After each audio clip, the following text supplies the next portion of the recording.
Hello, class. So our video got a little cut off at the end, so I wanted to continue on with just our last few slides for this section. So we had kind of talked about this late maturation with our boys and having that less positive self-image early on, but kind of developing a stronger positive self-image as one moves into their 30s. For our girls, there seems to be a link to having more of that positive association about bodies in late adolescence. And again, remember that our girls, as they go through puberty, are actually gaining body fat. So if they're getting that a little bit later, they've kind of seen some of their peers go through puberty, that can actually be really positive for girls. In terms of our body growth, when we get into early adulthood, the physical changes may be subtle. Obviously, we're continuing to grow, our bodies are changing. In terms of our height and our weight, our height is remaining rather constant, but now we're starting to see some sagging, perhaps in chins or protruding in the abdomen. And this is happening for the first time when a person is getting into their 30s. So now there is this, well, I was in peak physical health in my 20s and my late teens, and now we're kind of starting to see a little bit of that drop off that I was talking about in our first section. In terms of our strength, our joints, our bones, our muscle we have a muscle peak in terms of tone and strength that's happening in our late teens and our early 20s. As we get older, begin to lose that elasticity. And so this is why it's really important to keep up with stretching.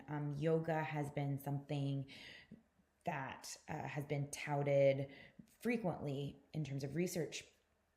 And the reason for this is keeping that elasticity going as we get into older adulthood can actually prevent injury as well. So there are some really big positives to kind of remaining flexible even as we get older. There is a peak in joint functioning in one's 20s, and then we start to see a decline as we get into our 30s. When we move into middle adulthood, in terms of our height and our weight, we see a loss of height. This is more so for women. We also tend to see weight gain. Adults actually lose about 1/2 inch per decade beginning in their 40s. So if you saw one of your grandparents and then it's been a little while, maybe you saw them at a holiday and then it's been a year or a couple years and you see them again and you're like, they seem a little bit shorter to me. It's really easy for us to chalk that up to, yeah, but we're growing. The reality is you may be if you kind of are in your teenage years, etc. But what's also happening is we're starting to see a little bit of a drop as well, right, in that height. We also see body fat 10% in adolescence, but by the time we get to middle age, about 20% of our body fat is kind of encompassing our total body weight. We start to see skin wrinkles, sagging, age spots are starting to appear in one's 40s and 50s. You may see tons of beauty products now talking about how they can get rid of sunspots or sagging. You might hear about people thinking more about plastic surgery options, right? Botox, facelifts, etc. And part of this is because we just are having a sagging in that skin. Hair thins and starts to gray. Fingernails and toenails actually begin to thicken. And so we start to see kind of this desire for Botox, for plastic surgery. And a lot of this actually is a direct result of our youth-oriented culture. We really are very pro-youthful appearance. It's actually stressed in many cultures. People are striving to make themselves look younger. And so you are seeing more of these cosmetic procedures, being something that is valued or is being sought out. In terms of our strength, we kind of talked a little bit about this, but we also are seeing a loss in kind of our muscle, or in terms of our muscle mass as well after the age of 50.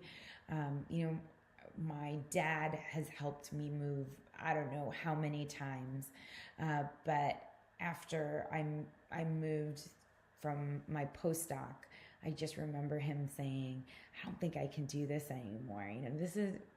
This time it was a lot harder. And while he was so quick to lift boxes and move couches and all of those things, it became a lot more difficult for him. And that muscle loss was happening every year after he got to the age of 50. So it's not really super surprising. So as we get older, kind of lifting some amount of weights or having some of that weight resistance, things like that are really helpful to help with that decay that's very natural, and that really happens throughout our lifespan. About 10 to 15% of our maximum kind of strength is lost from 35 to 60. So you will actually already start to see some of the declines when you get to about 35 years old. Loss actually tends to occur in the legs and the back. It's also why, as you get older, you're much more prone to back injuries because you're picking things up like you used to before, but you don't have, you're kind of having that decrease in muscle strength, and so it becomes a lot harder. There's also a progressive loss of bone density for women. This is actually at twice the rate of men. Also coincides with women going through menopause, right? So those periods not happening anymore, not being able to carry an offspring. You may have seen commercials. Sally Field has one marketing a product called Boniva, right, which is related to that bone loss or bone density, and making sure that we don't see that huge drop off, because with that decrease in bone density makes it more likely that your bones are brittle.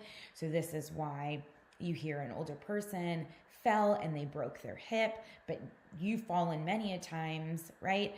The difference is now we've got that loss in bone density, so it makes those bones far more brittle. It means that when you fall, that injury can be far more severe. Our body growth as we get into middle adulthood, our cardiovascular system, we start to see cholesterol and clogged arteries, blood pressure increases, decreases in lung capacity. This kind of shows you a chart looking at that lung capacity between smokers, non-smokers, and smokers after quitting. And here you actually see that lung capacity for people who are smoking is far different than our lung capacity for people who have never smoked at all. If you quit, there is some improvement, but you will never be at the same level as a person who never smoked. We also see sexuality changes as well. So fertility declines as one ages. Women will go through menopause. So this means that they will be no longer releasing an egg like they would with during their menstrual cycle. They would not be able to carry an offspring. Males actually don't lose the ability to have an offspring, right? So men can have successful ejaculation until the end of their life, but we do sometimes see a decline in sperm quality as one ages. So a little bit of a difference between our males and our females there. All right, in our late adulthood, we do see a variability in physical declines. Socioeconomic status actually is a really big factor here. So people who are of higher SES have access to different resources. Maybe they have access to gyms and hiking and all of these other things, so they've kept up with their physical health. As a result, they might not have the same types of physical declines as we would see with a person maybe in a lower SES group. We start to see the physical appearance, far more facial wrinkles, even more than what we had seen in our middle adulthood. Those age spots are becoming far more pronounced. We actually do see a weight loss that occurs after 60. This is likely because we lose muscle, which also gives our body more of this kind of sagging look. But the good news here is that exercise and weightlifting can help slow the decrease in